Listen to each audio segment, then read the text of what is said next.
So maybe I have to unmute myself. Let's hope this works well. I've never had to unmute myself before. Okay. I hope you can hear us now. Hi, I'm Jureka. I use she, her. I'm a Master of Science in Information Studies.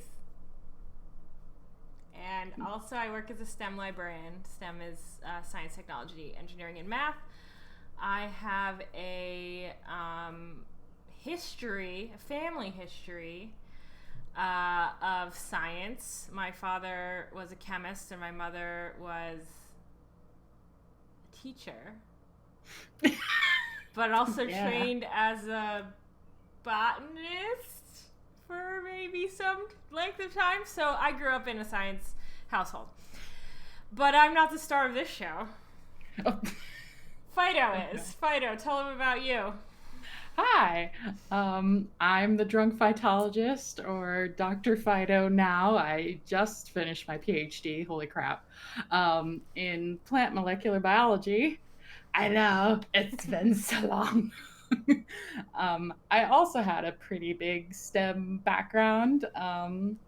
Because my dad's a computer scientist, my brother's a geologist, I'm married to a data analyst, and his parents are teachers, so it's all a bunch of nerds. That's why we're here. We're here for the nerds. Yes, we're here for the nerds. Totally. Leap is in the chat. He is excited I know, Leap about is in nerds. the chat. So excited, and I'm so glad. So we're here to talk about Smoltalk, which is a hack of D&D 5th edition, which incorporates tiny animals as your race for D&D. And it was made by Lipacheski, and who is in the chat and will be a big part of this production. Yes. And your DMJ and Leap made the rules for Smoltalk. I will be posting them in the chat right now. Look at me. Oh, I'm typing. Hey, it worked. Something's working. Great. Yes. I have a really awesome announcement for the Smoltalk family. Ember's Tide of D&D Raps, who you may know makes the Smoltalk music, has just put his first Smoltalk album up on Bandcamp, and I absolutely love this music. We're using a song called Town for the town music vibe as our intro and outro here, and it will be featured on Smoltalk episodes to come.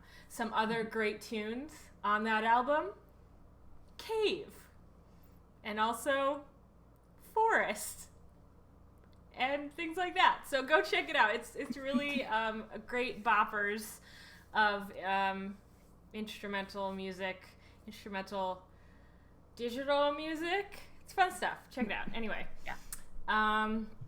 So we are going to recap and talk about what has happened in Smoltalk, mainly related to the show that was on 6/28, and just talk about what might have happened and how realistic it is, and what's going on. So we're going to talk about, in this episode, you may see lizard screams, chickens, and how they relate to dinosaurs, badgers, and also bug hands.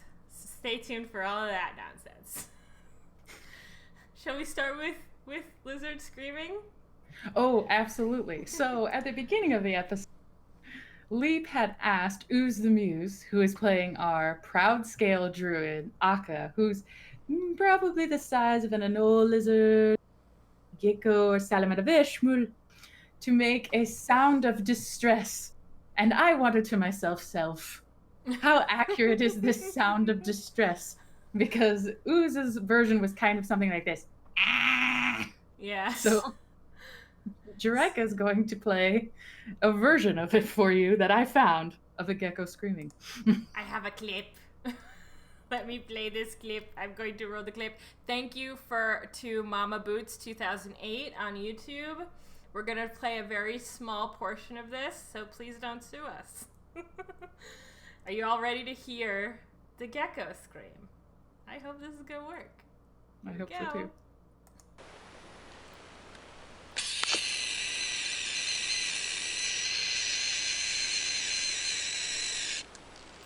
That is not what I was expecting for a scream. Produced by Gecko. Very high-pitched, very long. Not too loud, but it definitely sounded like distressed. How would you rate Ooz's performance versus the actual thing, Dr. Fido? Well, I thought he did a pretty good job. But Geckos out of 10, would you? Oh, geckos out of 10. Well, it's like, I thought I'd like to give him like a 7, we just needed to, make some higher octaves, but that might be... Lengthen it a little. Yeah, just lengthen it a little bit, I think he's going to have a hard time getting that high of an octave. Sure. Yes, indeed. I found this fascinating. I had never heard that sound before. And now if I ever hear it again, I will look down and make sure I haven't stepped on any lizards. Yep, everyone is richer for it. Shall we move on to chickens? Oh, we could move on to chickens, or we could go to the song that I wrote. Yes, please. So within this last Small Folk episode, there was some allusion to the song "I Can Show You the World" from the famous Aladdin Disney movie. Yes. And I don't remember exactly what the context was because I was busy producing the stream at the time. Yes. Basically, what it was that Knox, who is played by our good friend Sam Otep, who is also a proud scale small lizard friend druid, decided to use the spell Mold Earth to dive into the cavern where everyone was. And he basically used Akka, who we just talked about being distressed, who's a storm sorcerer, as a toboggan to ride his way down into the cavern. And so Leaf had them roll. The chute? Yes, this was the chute. Yes, this was the lizard chute. So he had him describe it as, what would this magic carpet, of a lizard be like? And so then everyone started to sing a little bit. So then, of course, I had to write the entire parody because I am myself. So I'm ready. All right. Lay it on me. I can show you this hole, dark and dim but splendid. Tell me, Akka, now when did you set your guard aside? Once you open your eyes, remove the mud to see wonder, over, sideways, and under, as we both go down this slide. A whole new world, a new fantastic point of view. No one to tell us no, or where we'll go, and only hope we're dreaming. And down this hole, an ancient place we never knew. But when we're all down here, it's crystal clear that now I'm in a whole new world with you. Lovely. I have a whole nother verse if you want. I think we should send the people to Twitter to check out the second voice. Okay, I'll do that. Where can they find you? At Drunk Fido on Twitter. There you go. Hey. Alrighty. That was fabulous. Very cool. Alright. Are we ready now? Are we prepared to talk about the mighty chicken beast? Oh, yes. Yes. The mighty chicken. Yes. I see oozes in the chat now that we have stopped talking about them and their antics. Now that we stopped talking about them, now they're here. Oh no. Well, let's talk about chickens and how terrifying they are to mice and beetles and chickens are generally tiny terrifying to lizards. basically anyone. Not as terrifying as swans and geese are, but pretty terrifying. I love the juxtaposition in the episode of, so, you know, you have your saurians, your terrible lizards. They're huge, like bigger than lizards ought to be. And in this instance, the lizards were small and the chickens were big in a terrible way. So, terrible chicken in Latin, what might we call that? Something fun. I'm not sure what terrible chicken in Latin is. Hi, Rue. Nice to see you. Hi. Yes. So, there was a normal-sized chicken, what we would think of as a normal-sized chicken, terrorizing the tiny people in the game. And some stuff was visited on this chicken, including mind control. Well, talking to the chicken and trying to convince it of one thing or the other. I think it definitely probably got ripped apart, but we'll get to that. And it was compared to dinosaurs very often. Mm-hmm. And it is my understanding that there are two important, for this discussion, types of dinosaurs. The lizard-hipped dinosaurs and the bird-hipped dinosaurs. So there are some dinosaurs that exhibit traits that are closer to lizards and some that exhibit traits closer to avians and some in the middle. Tell me about the teeth, Fido. So the teeth. So it was a theory for a long time that perhaps dinosaurs could have also evolved from birds.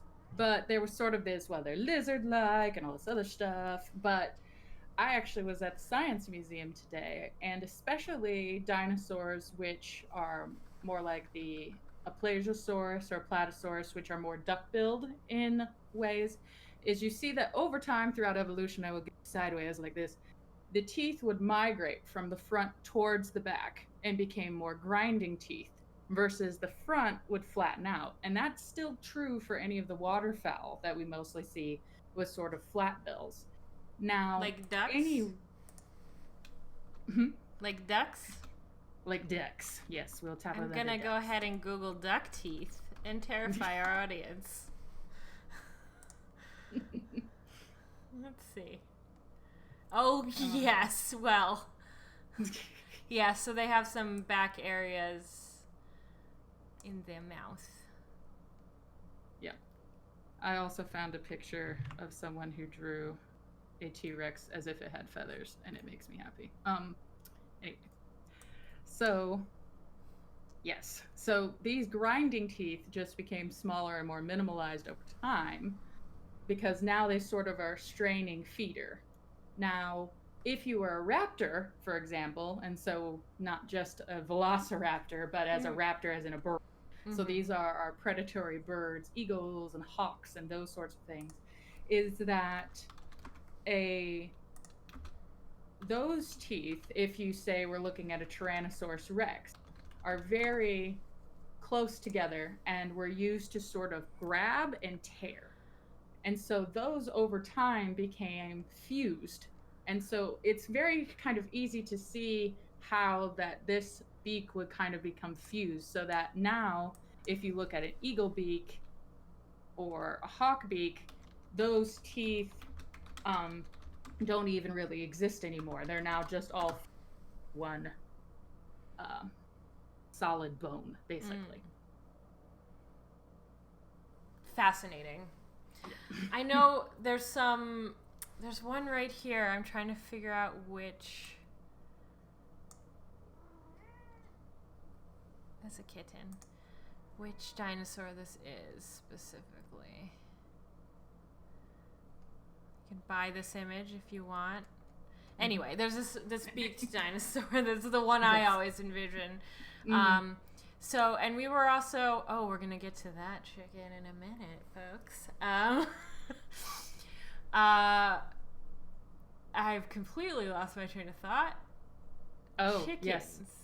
So the enlarged chicken. So Leap had said that they were fighting an enlarged chicken. Yes. So we talked briefly about cockatrice. The concept of cockatrices being halfway between an avian and a reptile. People describe them as sort of like a goose, but instead of like a bird face, they would have like a cobra face. So perhaps there's some relation between chickens and dinosaurs and cockatrices. Anyway, back to what you were saying. Yes, and so, well, in D&D, the cockatrice look almost like the missing link between a dinosaur and a chicken. They're kind of halfway there, and so that would be, almost not that so hard to believe, just because, as you see throughout evolution, also one of the reasons that any birds which are left aren't near as large as some of the dinosaurs we saw before just has to do with thermodynamics and food economy. So when dinosaurs lived, it was much warmer, it was much more humid, there was a lot more to eat, right? And if you are an ectotherm, which means you're cold-blooded, like the dinosaurs were, not us. You don't really do all that great, in the world we live in now. It's much, much colder across it. So it's better to be smaller and to be more efficient with your food and your meals and stuff, as well as you also will have an easier time regulating your body temperature. Because the surface area to inner volume ratio, you want that as big as possible if you are cold-blooded, versus if you're warm-blooded, it doesn't really matter. But you also have to eat a lot more to keep up your body temperature. If you're an ectotherm. Yes. So, well, actually, for ectotherms, they are more limited in where they can live.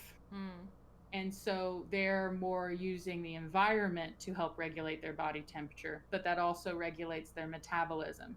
So it's one of the reasons, for example, if I go to Florida and everyone's like, oh, there's an alligator, but it's in the middle of December, the alligators probably haven't eaten in maybe 2 or 3 weeks, and he's just like, well, man, I'm so tired. It's so cold, and is going to be super lazy.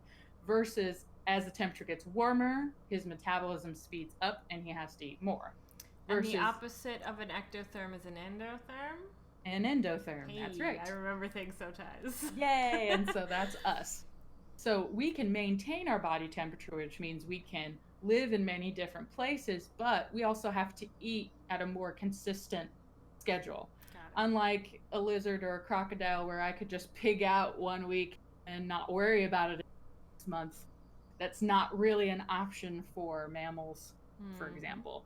So it's actually, so I actually find it quite funny that in the game, Nutella, our little mouse friend, who's a foodie and connoisseur, she's always concerned about getting something to eat, which is probably good because she's a mouse and has a very high metabolism and so has to be eating all the time.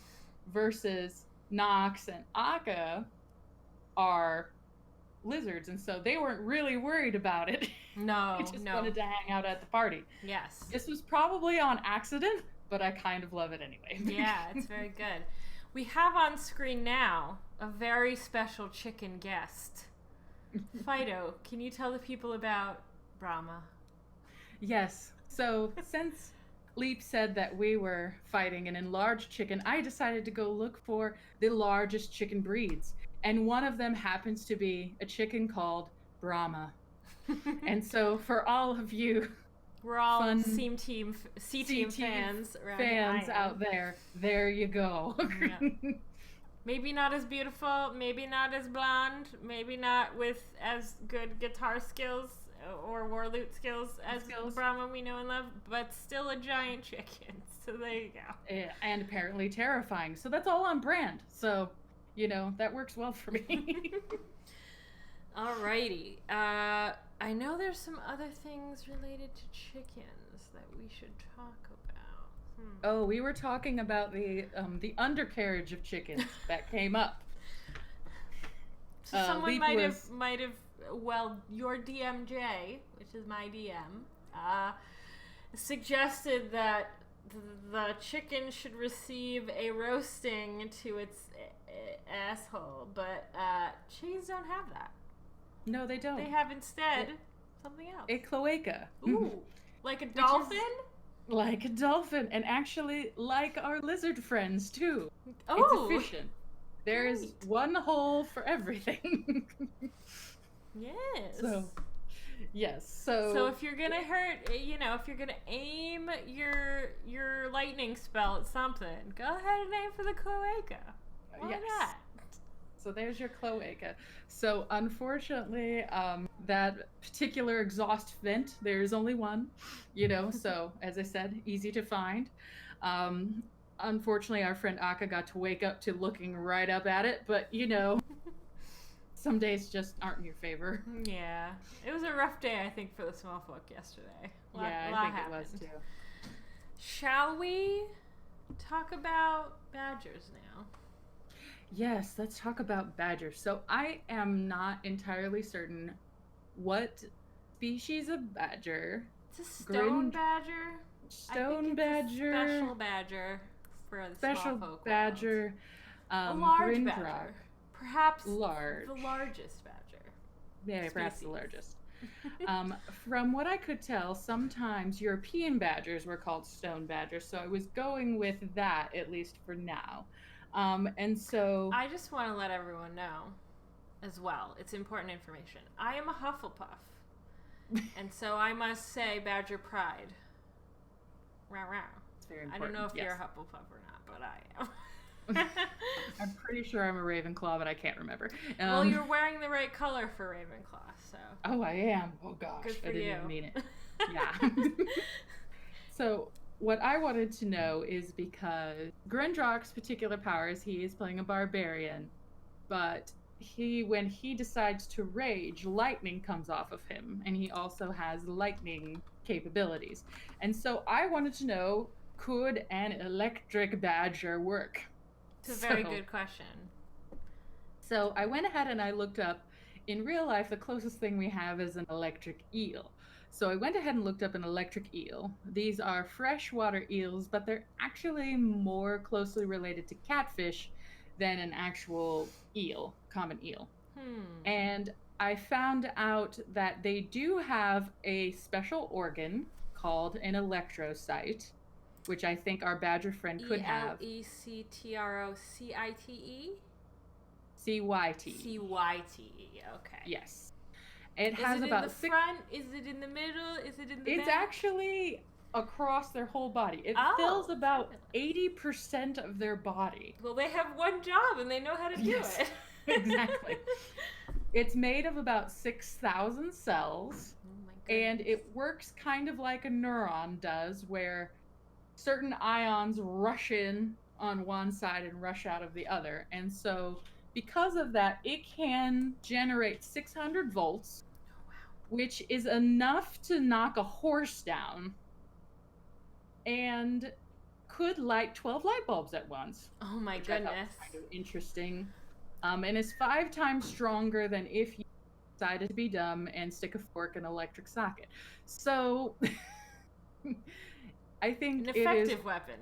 Yes, it's an effective weapon. So I think it's quite reasonable that if we a magical stone badger, that we could perhaps have an electricity producing organ, although there may not be much room for anything else in the body besides the chicken that he ate later. This electrocyte, do you happen to know what percentage of the mass of the eel it takes up? So for the mass, I am not sure. I would have to look into that a little bit more. So, well, and also there are even though electric eels are mostly the ones that can produce the strongest charge, but there are 500 different species of fish which can produce electric charges. Gotcha. So it's not that uncommon, although most of the time it is a low level, um, generally speaking. Do you think the And fur covering the badger would interfere with the transmission of electricity to prey? perhaps it definitely would interfere with if, so for example, in these various fish species that produce low levels, for example, a knifefish does this, and the movement of fish through that electric field is how it senses prey. So any hair in the way probably would, take up that sort of space. Um, Badger's got but eyes.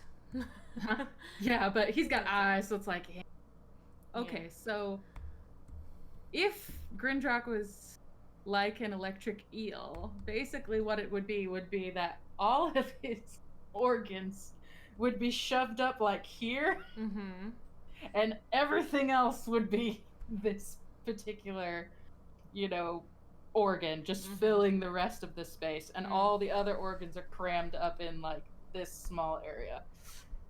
That's the best way I can think of in the volume. Gotcha. Of badger. Gotcha.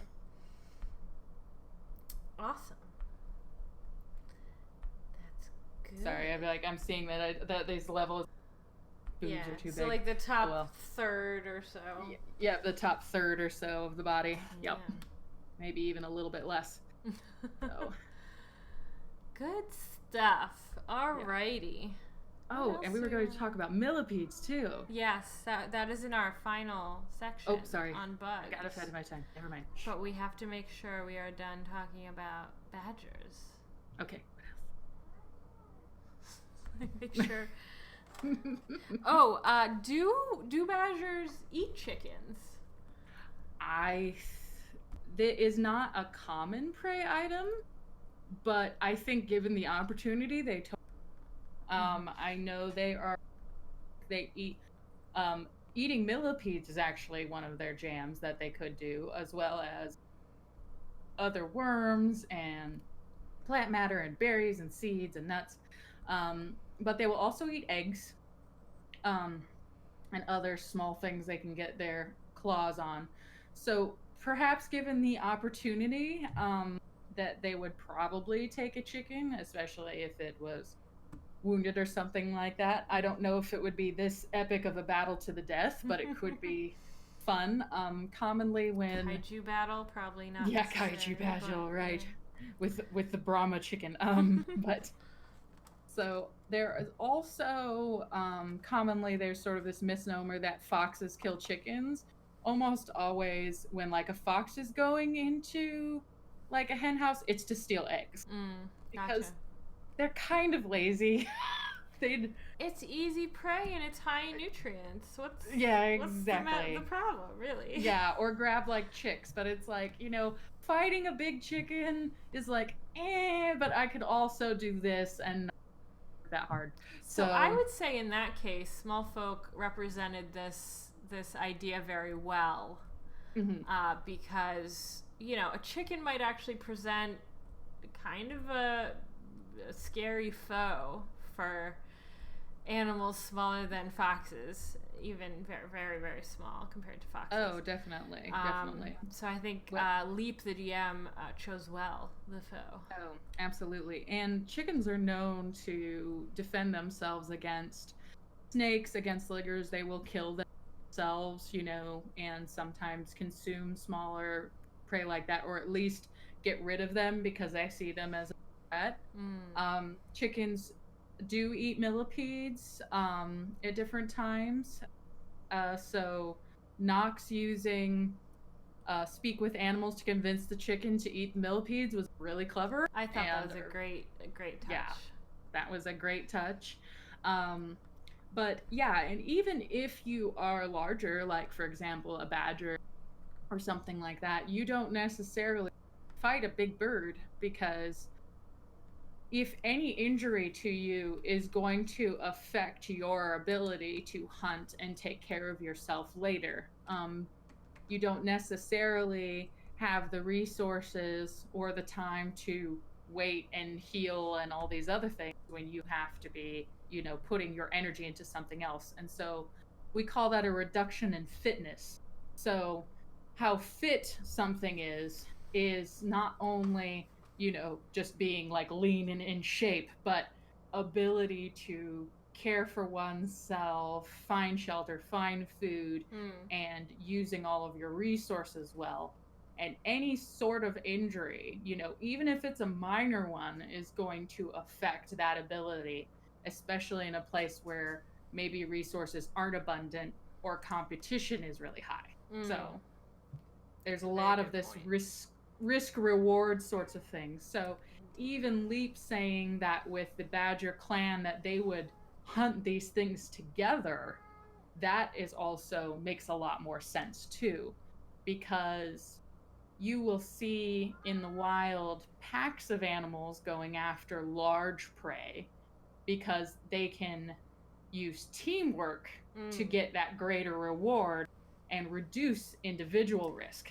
In D&D, it's called multi-attack or pack tactics. Sorry, pack tactics. Pack tactics. You get advantage when you hunt together. Exactly. And so that's a direct translation from what you see in biology. So there are certain prey that, for example, if you're looking at a pride of lions, will go after than, say, an individual leopard who's a solitary animal, because they have a much higher risk associated with trying to get something that big. Mm-hmm. It's good to keep in mind. Yes. What else? I think the rest of my specific inquiries are related to bugs. Yay, bugs! So that is our final segment for today. So let's start with probably the least interesting. I believe it was Ascanius who referenced the gross neck of the millipedes, giant millipedes that they were fighting, and they're not just your average millipede. They're the big Amazonian ones. Yes, indeed, like and then even bigger because you're a mouse. Yes. So the gross neck region of the millipede was discussed. And also produced disgust. Can you tell me a little bit about the neck area of the millipede and how gross it is on the slime scale? Well, it depends on if we're looking on the outside. Well, let's start on the outside. Let's start on the outside. So there's not really much of a neck. There is a head, and there's a columna, which is sort of like this big old collar. Is it and then just all neck? Pretty much just all neck, yeah. It's just there, and then there are individual segments, and on each of those ring segments, there are going to be legs. And so if you got in between those plates, or those segments of carapace, then you might get to the juicy region, which is probably the gross sort of region. But it's grosser on the inside. Grosser on the inside. It's bigger on the inside because it all went out. Turgor pressure. Anyway, so I would say that it is, if you wanted to, for example, if you were thinking about destroying a millipede by breaking its neck, that actually wouldn't really work, because in mammals that works because we have an airway here, we have a trachea, you interrupt that, there's no more breathing, as well as spinal damage, all that other stuff. Versus for millipedes, they actually breathe out of tiny holes out of their sides. They're called spiracles, they're tiny little tubes, like a little breathing straw, but they're on each pair of legs. And so because of that, they are breathing all the time. So you messing up that part really isn't a huge deal for them, because their trachea, unlike ours, which is small and goes back right here, runs along their entire body. And so does their heart, actually. Fascinating. instead of having a big circulatory system, they just have a big old heart that goes all the way down. Haley is in chat and has Yes. intimated that this is making them sound worse. And I agree. I am sorry. This is how they look on the inside. And the inside, it is basically a juicy water balloon that is full of water and pressure that is pushing on the outside, because the outside is what holds everything in as the exoskeleton. Yeah. So as soon as, for example, our Grandrock friend ripped the one in half, all of those insides became outsides, and so it would have been Probably a little explosively. a little explosively, There'd be yes. bug guts all over the place. That's one of the reasons that, if you step on a big old juicy wood roach, it does the squish, like a juicy grape. That's kind of why. Now everyone's like, no, the worst section. Fun. Good. Awesome. Moving along. Moving along. We also had some good pincing done by Iscanius as well. But there was a lot of discussion in player chat about the nature of beetle fingies, if you will. It's time to show you the picture. Brace yourselves. There it is. Alrighty. So this is a claw and the end of a leggy of a beetle. Mm-hmm. So you can see the claws aren't opposed like crabs. They are kind of pointed outwards like this. And so you hook and you do a bite. Yes. So tell me what setae. Do you have any idea what a setae does? Oh, a setae. So those are the little, right? So that helps with some of the gripping, right? So they're little fibers that help them. Yep, grip onto things. Stuff. Great. Yeah. So if you're a stag beetle and you're wanting to go up, say, a side of a tree or whatever, this will help you get a little bit more traction and grip a little bit better as you put your hooks in. And so I read a nice thread today, actually, sent by our friend Maxwell Damon to me about how the stag beetle, a female that they were trying to rescue, had used her little hooks because she was very agitated about being picked up, used her little hooks to maneuver herself around the finger and do a bite, because that is their preferred method of making so that people leave them alone. Yes, indeed. Now, Haley, the reason they can climb on walls is one, walls aren't perfectly smooth unless it's glass. And so that also allows for a little additional friction. And because they are not very heavy, that also helps them as well. There's also quite a bit of static that builds up. So if you're pretty small, I had this happen with some of the seeds and stuff that I work with, that if they're really tiny, they would stick to little bits of plastic. They would stick to my hands, they'd fly up in the air and stick to different things, and that was just because of the innate static electricity that is going on. And so bugs can actually sort of use this as almost a natural kind of Velcro to keep them on surfaces that would be impossible for us to climb on. Mm-hmm. Fascinating. I know that you were trying to hunt down some Burning Hands information. Can you share with us a little bit about that? So our mouse cleric, Nutella, she used Burning Hands to attack the millipedes. And I couldn't find how hot they would have to be to melt millipede carapace. But Leap did say that it started to melt the stone. So I was able to find that. So if the stone was mostly quartz or like mixed mica or whatever, Burning Hands would have to be at 600 degrees Celsius, which is about 1,112 degrees Fahrenheit for those of us who live in the US. That is like a blowtorch plus coming out of a tiny little mouse. Yes. This is a great visual.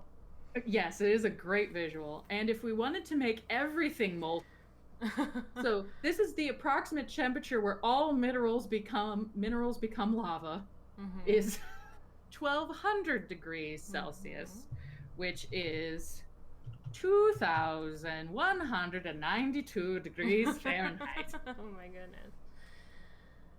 Good so job, do you think Nutella. We were at those levels for something that's probably, I don't know, chitinous? It's probably not chitin, right? It's probably, if we're talking about a carapace.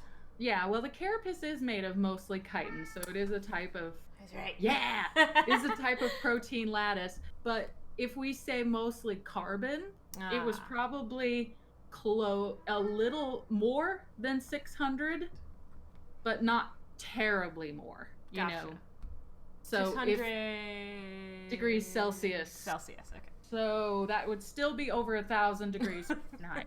Well into really dang hot. Yes, indeed. Real hot. Do you think there would have been repercussions for the other people in that dark hole? Oh, absolutely. Yeah.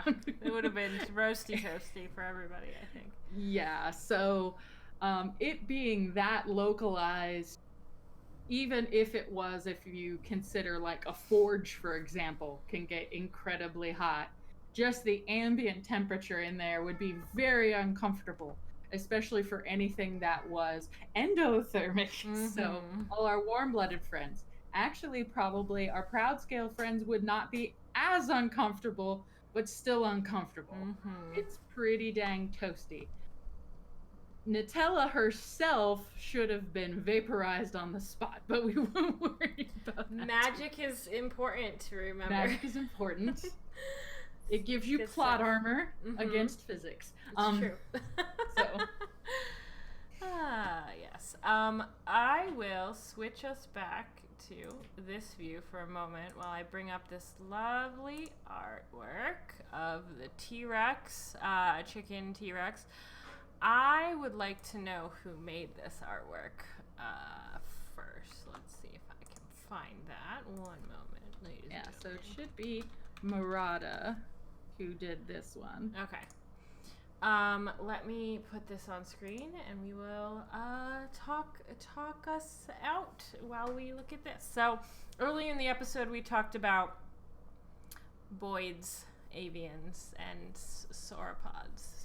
And saurians, and reptiles, and how they're all kind of maybe the same thing. Not really, but kind of. Not really. And this is an amazing piece by Murata. Yep. Of basically a T-Rex if it were covered in feathers. As some dinosaurs probably were. I think T-Rex is over on the lizard side, but I am not. We're not entirely dinosaurologist, sure. So yeah, no, I am also not a paleontologist. But there were some which were more closely related to the crocodilians, so those would be on the reptile side. You had pterodons, which were more kind of like flying reptiles, but were in structure more like a bat. And then you had things like velociraptors and other raptors, as well as the aplatosauruses and things, which ended up being more like birds and more like ducks and other waterfalls and stuff like that. And so back to... And cheekings, yes. And so back to this sort of tongue-in-cheek art was the what if T-Rexes were just big giant chickens, which they kind of were.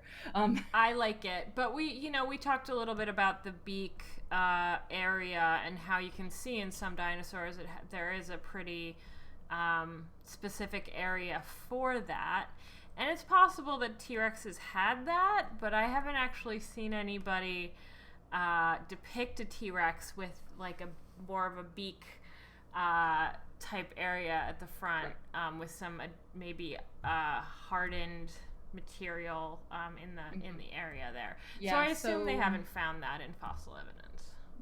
Not really. So that's more evident in Tops has more of a beak front, crushing Triceratops. front. Yeah, Yeah. Triceratops does. Other sauropods do a little bit more, but these were Stegosauruses do as well, where it's more of a fused beak.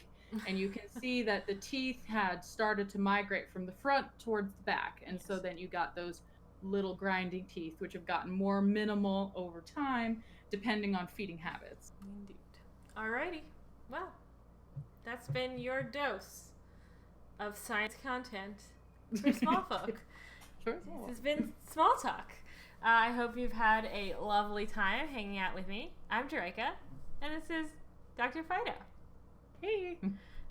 We will see you next time. We tend to do these shows the day after the most recent Small Folk episode comes out, depending on schedules. So we will hope to see you next time, right here on twitch.tv/InsideCheckPod. See you later. Bye, everyone. All right, that's it. Ooh, don't.